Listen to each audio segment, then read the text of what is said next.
Lori ni 19 orang rasa dia. 4 orang dekat kepala meninggal. Yang lain belakang. Okey, cukup lagi 10K tu. Tap layar, tap layar. Saya pergi sana.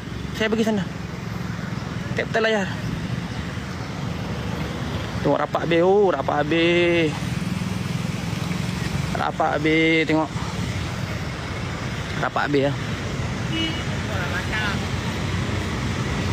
Rapat habis tu. Tengok tu, sian tu. Sedih tadi, kawan-kawan ni semua sedih.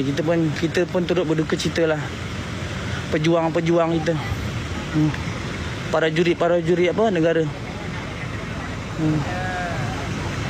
Tapi itulah, semoga depa ni syahid lah.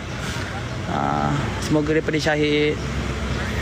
Hendaknya semoga ditempatkan di kalangan orang yang beriman. Tolong aminkan ya.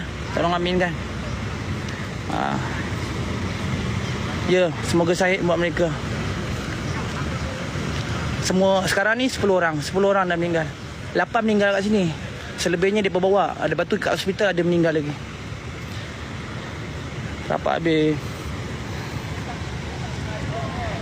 Rapat habis.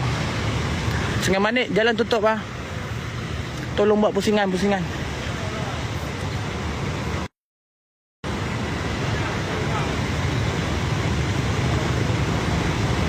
Tap layar dah. Semoga syahid lah buat para jurid kita.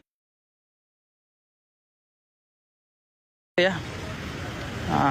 Kot ada saudara mara kawan-kawan kita dalam ni kan. Takziah.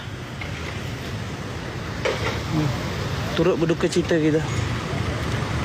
Malam tadi operasi. Depa operasi dekat Terintan hari Wesak. Pagi ni depa nak balik Ipoh. Depa nak balik Ipoh, lori ni laju.